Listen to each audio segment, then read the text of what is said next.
Alors, qu'est-ce qu'on peut manger quand on a le SIBO?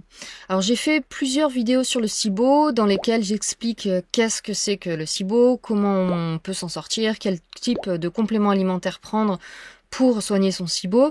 J'explique aussi quels aliments éviter quand on a le SIBO.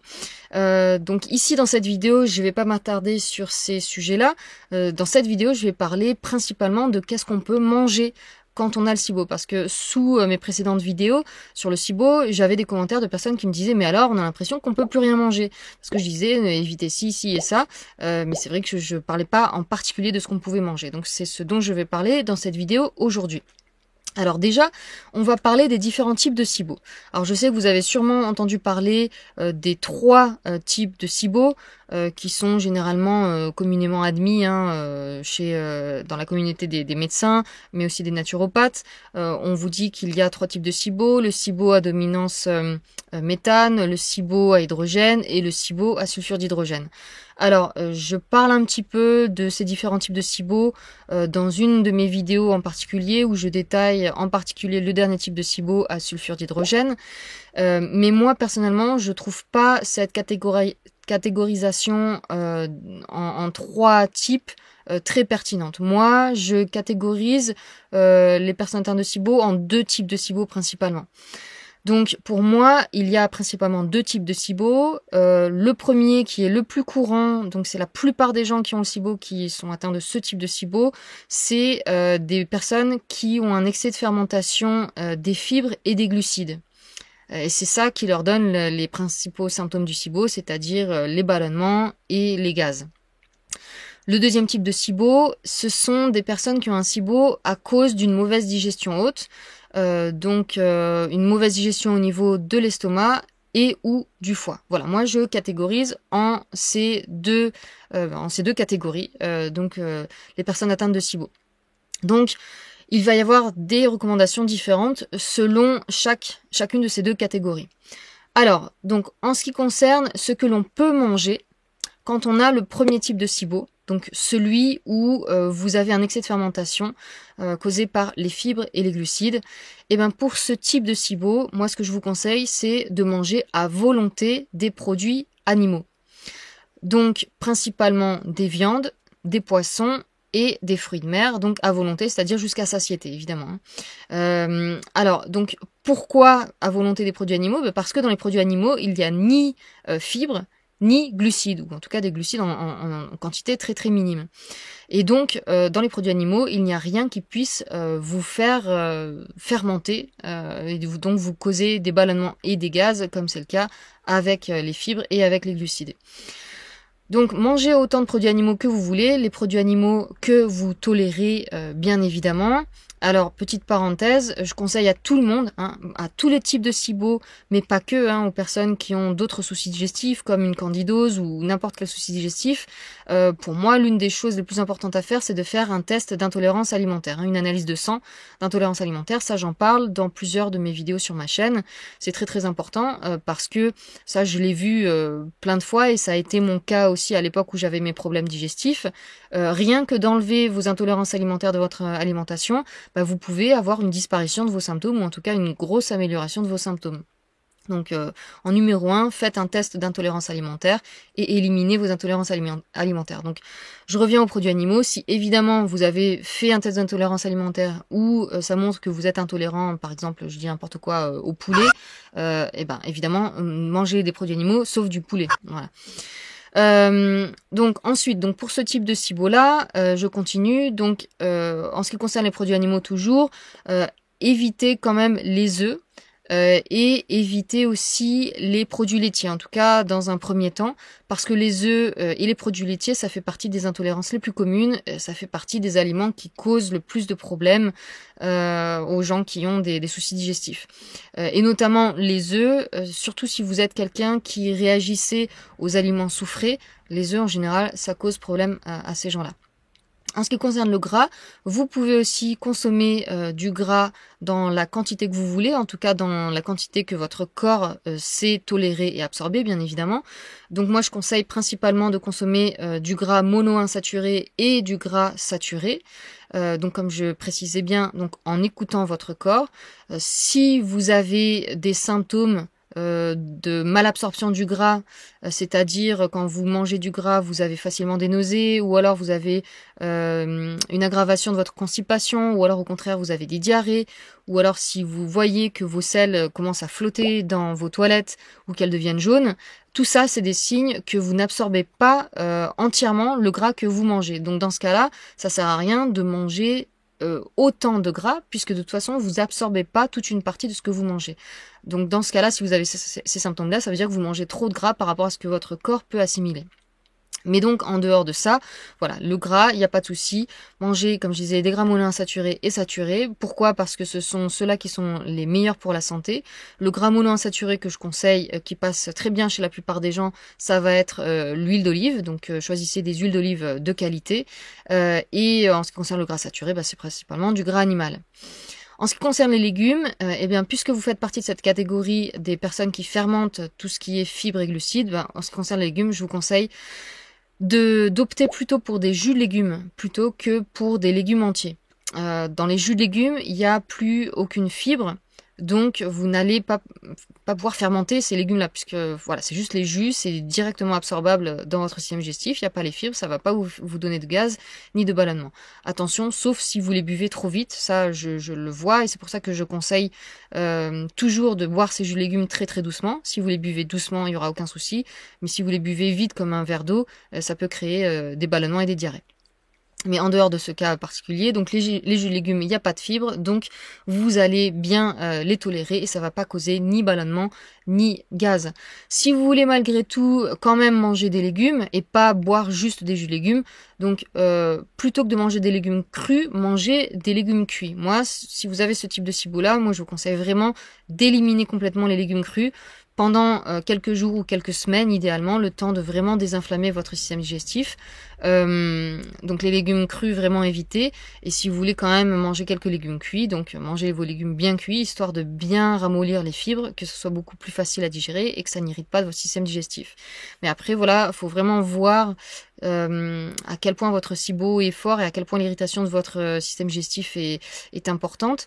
Parce que si votre système digestif est vraiment très irrité, moi, je vous conseillerais, au moins pendant quelques jours, d'arrêter complètement les légumes, de les remplacer par les jus de légumes, voilà, histoire de vraiment calmer tout ça. Toujours en ce qui concerne les légumes, je vous conseille vraiment d'éviter les légumes riches en soufre qui posent généralement problème chez les personnes qui ont un SIBO. Donc tout ce qui est de la famille des choux, tous les choux, les brocolis, éliminer aussi les oignons, les échalotes, les poireaux et l'ail qui sont riches en soufre. Et comme je disais, souvent, beaucoup de personnes qui ont le SIBO et ou des problèmes digestifs de manière générale ont du mal à tolérer ces légumes riches en soufre. Je vous conseille aussi d'éviter les légumes de la famille des solanacées qui posent problème à beaucoup de personnes qui ont un système digestif irrité ou sensible. Donc tous les fruits et légumes du Nouveau Monde, donc les tomates, les poivrons, les piments, les aubergines, tout ça c'est la famille des solanacées. En ce qui concerne les glucides, vous pouvez consommer les glucides les mieux tolérés chez la plupart des gens, donc c'est en général les légumes racines, donc principalement les patates douces, les pommes de terre, les navets, les carottes, bien cuites, tout ça bien cuit. Et sinon, je préfère conseiller de consommer des pseudo-céréales comme le sarrasin ou le quinoa plutôt que des céréales. Je conseille vraiment d'éviter les céréales tant que vous avez des soucis digestifs. Donc attention au niveau des glucides, puisque si vous êtes ce type de SIBO où vous fermentez beaucoup les fibres et les glucides, il faut voir quelle quantité de glucides vous réussit. Tout le monde est différent, donc il y en a qui pourront tolérer une certaine quantité de glucides sans avoir de problème de ballonnement, d'autres qui pourront pas du tout tolérer les glucides, et même un tout petit peu de glucides ça leur causera des ballonnements. Donc il faut vraiment voir à quel niveau vous en êtes. Et en ce qui concerne les glucides, il y a aussi les fruits. Donc c'est pareil, là ça dépend des gens. Il y a des gens qui vont tolérer certains fruits beaucoup mieux que les patates douces par exemple. ou d'autres légumes racines dont je parlais tout à l'heure. Donc il faut vraiment voir au cas par cas. Tenez un journal pour voir ce que vous tolérez le mieux. Bon, en tout cas, pour ce type de SIBO, si vous voulez vraiment être le plus safe possible, moi je conseille vraiment de, surtout si vous avez un problème de constipation, moi je conseillerais pour ce type de SIBO de faire un régime carnivore pendant quelques jours ou quelques semaines pour les plus motivés, mais au moins pendant quelques jours, parce que comme je l'expliquais tout à l'heure, quand vous mangez carnivore, donc juste des produits animaux, vous éliminez toutes les fibres de votre alimentation et tous les glucides. Et quand vous avez ce type de SIBO dont je parlais, vous êtes sensible à ces deux choses-là. Donc, c'est pas un régime à faire à vie, hein, à moins que vous le vouliez, mais c'est au moins le temps de calmer vos symptômes, de désenflammer votre système digestif. Donc, pour les plus motivés, je conseillerais de commencer par quelques jours de carnivore strict, hein, c'est-à-dire vous ne mangez que des produits animaux, avec un peu de sel et de l'eau, et c'est tout. Donc, produits animaux à volonté, avec du gras aussi, du gras animal à volonté. Encore une fois, comme je l'ai dit tout à l'heure, en écoutant votre corps, hein, en mangeant la quantité que votre corps peut assimiler, pas plus. Et donc de faire ça pendant quelques jours. Là, vous allez voir que vous n'aurez plus de ballonnement et plus de gaz. Alors, quelques jours, ça varie selon, encore une fois, votre motivation et votre capacité à manger de cette façon-là. Si vous avez beaucoup de mal à manger sans glucides, parce que vous allez voir, hein, c'est pas très facile, hein, même quand on a eu une bonne alimentation par avant, c'est pas très facile de manger 100% carnivore. Donc, soit vous faites un jour carnivore, soit 2 jours, soit 3 jours, bref, selon votre motivation. Sinon, si vous n'arrivez pas à durer plus longtemps, eh ben, vous buvez des jus de légumes entre vos repas de viande. Donc par exemple, vous mangez matin, midi et soir, donc je sais pas, le matin 2 ou 3 steaks hachés, le midi 2 cuisses de poulet, le soir 2 entrecôtes de bœuf, enfin je dis n'importe quoi, évidemment la quantité ce sera à votre faim, hein. Et entre le repas du matin et du midi, vous buvez un bon jus de légumes, entre le repas du midi et le repas du soir, vous buvez un autre bon jus de légumes, ou deux, hein, pour satisfaire en fait votre envie de glucides, parce que je vous dis, quand on fait carnivore, qu'on n'a pas l'habitude, ça peut être difficile d'arrêter les glucides comme ça du jour au lendemain, surtout si vous n'êtes pas habitué, ou à moins que vous veniez d'un régime cétogène, mais voilà. Et donc en mangeant entièrement carnivore et des jus de légumes, c'est pareil, hein, là vous aurez plus aucun souci de ballonnement, plus aucun souci de gaz, parce qu'encore une fois, il n'y a rien à fermenter pour vos bactéries. Et puis, encore une fois, selon votre motivation, vous pouvez durer encore plusieurs jours ou plusieurs semaines comme ça. Et puis, au fur et à mesure, quand vous sentez que ça va beaucoup mieux, vous avez plus de ballonnement, plus de gaz, vous sentez que vos intestins sont apaisés, là, petit à petit, vous pouvez rajouter quelques glucides ou quelques légumes cuits au fur et à mesure, en écoutant bien votre corps et en continuant à tenir un journal de votre alimentation pour voir comment vous réagissez. Tout le long, vous pouvez prendre des compléments pour faire baisser la quantité de bactéries dans votre intestin, donc pour vous accélérer votre guérison du SIBO. Encore une fois, en ce qui concerne les compléments, j'en parle dans d'autres vidéos. Et si vous avez une aggravation de votre constipation en ayant un régime comme ça peut arriver au début. En fait, ça va être des bouchons, hein, de sel qui restent bloqués dans vos intestins, mais ça c'est dû à votre ancienne alimentation avant de commencer le régime sans fibres.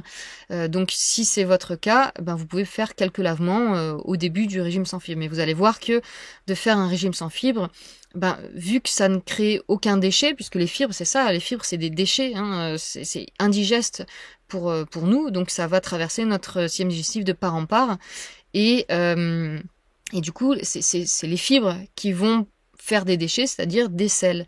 Et donc, en ayant un régime sans fibres pendant plusieurs jours, ou même plusieurs semaines si vous êtes motivé, il n'y aura pas, ou quasiment pas, de déchets créés, et donc vous n'aurez plus de constipation. Alors attention, il faut faire la distinction entre la constipation, enfin tout le monde a sa définition de constipation. Moi, ce que j'appelle une vraie constipation, c'est quand vous avez cette impression d'avoir les intestins pleins. Vous avez vraiment la sensation qu'il faut évacuer, mais vous n'arrivez pas à évacuer, et c'est une vraie galère, et vous vous sentez super mal si vous n'arrivez pas à évacuer. Ça, c'est une vraie constipation. Il y en a qui appellent constipation juste le fait de ne pas aller aux toilettes pendant 2, 3, 4 jours. Mais si c'est votre cas, mais que vous n'avez aucun sentiment d'inconfort, si vous n'avez pas ce sentiment que votre intestin est plein et qu'il faut que ça évacue, c'est pas de la vraie constipation. Moi, j'appelle pas ça la constipation. En ayant un régime sans fibres, c'est normal de ne pas aller aux toilettes tous les jours. C'est normal que vous alliez à la selle tous les 2, 3, 4 jours, sans aucun désagrément, sans aucun inconfort, puisque, encore une fois, dans un régime sans fibres, il n'y a pas de déchets, ou très très peu. Donc c'est normal de ne pas aller aux toilettes, évacuer des déchets, puisque vous n'en avez pas, vous absorbez la majorité de ce que vous avalez. Bon, donc ça c'était pour le SIBO numéro 1 qui est dû à un excès de fermentation des fibres et des glucides. En ce qui concerne le SIBO numéro 2, c'est un SIBO qui est dû à une mauvaise digestion haute, donc principalement au niveau de l'estomac et du foie, mais ça peut être aussi le pancréas. Donc pour ces SIBO-là, avant toute chose, il faut soigner votre digestion haute. Si vous avez une hypochloridrie au niveau de votre estomac, c'est-à-dire que vous n'avez pas assez d'acide, ce qui fait que donc vous ne digérez pas correctement ce qui passe par votre estomac et en particulier ce qui est censé digérer dans l'estomac, c'est-à-dire les produits animaux, enfin les protéines de manière générale. Donc si vous n'arrivez pas à digérer vos protéines au niveau de l'estomac parce que vous avez une hypochloridrie, forcément ça va créer des problèmes plus loin dans le système digestif et ça peut créer un SIBO. Parce que disons que vous avalez de la viande, votre estomac n'a pas assez d'acide, votre viande est très mal digérée, votre corps n'arrive pas à casser les protéines en acides aminés absorbables dans votre intestin, ce qui fait que vous allez avoir des morceaux de protéines mal digérés qui vont continuer dans votre système digestif sans être absorbés, qui vont l'irriter au passage et qui vont nourrir les bactéries qui vont se surdévelopper pour justement digérer ces morceaux de protéines que votre corps n'a pas réussi à digérer et absorber. Donc votre SIBO, dans ce cas-là, il est dû à ça. C'est un excès c'est une surprolifération de bactéries qui n'arrive pas pour rien, qui n'arrive pas par hasard. Cette surprolifération, elle est là parce qu'il y a quelque chose à manger. Et ce quelque chose à manger pour vos bactéries, donc comme je le disais, c'est les protéines que vous n'avez pas digérées. Donc pour régler ce SIBO, il faut que vous régliez votre digestion haute. Si vous avez une hypochloridrie, donc un manque d'acidité dans votre estomac, soignez ça. J'ai plusieurs vidéos sur ma chaîne YouTube sur les problèmes d'estomac et notamment sur l'hypochloridrie, donc allez les voir, je mettrai des liens sous cette vidéo dans les commentaires pour que vous puissiez aller les voir. Si vous avez un problème au niveau de votre foie, vésicule biliaire, c'est pareil, ça peut créer, ça peut engendrer une mauvaise digestion de ce que vous mangez, principalement des graisses, mais ça peut influer sur votre digestion au niveau de l'estomac. Donc il y a des personnes qui ont des problèmes d'estomac, mais en fait c'est pas une mauvaise digestion, enfin c'est pas un problème au niveau de l'estomac en tant que tel, c'est un problème au niveau du foie et de la vésicule, et s'il y a un problème à ce niveau-là, l'estomac va moins bien digérer aussi. Donc c'est pareil à ce niveau-là, si vous avez un problème, j'ai pareil une vidéo sur le foie, donc prenez soin de votre foie, réglez vos problèmes de foie et vésicule en toute première chose. Et si vous avez des problèmes au niveau de votre pancréas, c'est pareil.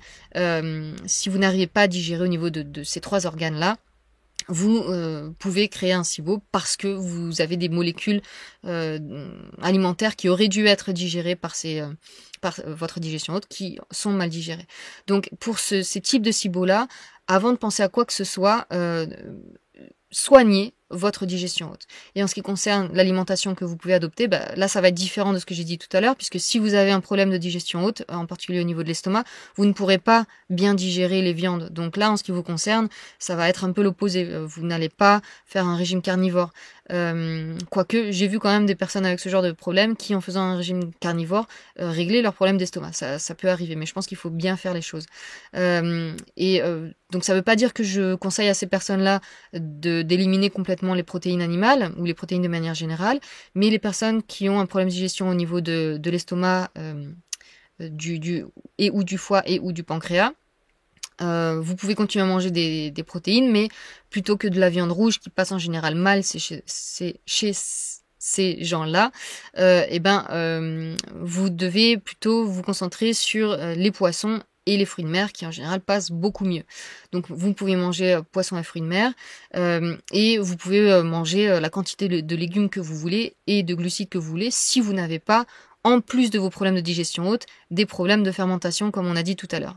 Voilà, donc si c'est que des problèmes de digestion haute, voilà, vous de 1, réglez votre digestion haute, de 2, vous mangez des protéines animales mais les plus faciles à digérer, poisson et fruits de mer. Vous mangez les légumes et les glucides que vous savez que vous tolérez le mieux. Et puis, vous soutenez vraiment votre digestion haute, comme je l'explique dans toutes mes vidéos sur les différents organes de digestion haute. Par exemple, vous prenez de la bêta-NaCl, vous prenez des enzymes digestives et d'autres choses dont je parle dans mes vidéos. Donc, si vous avez ces problèmes de digestion haute. Voilà, ça va être principalement ce que je voulais vous dire. Donc là, évidemment, j'ai simplifié.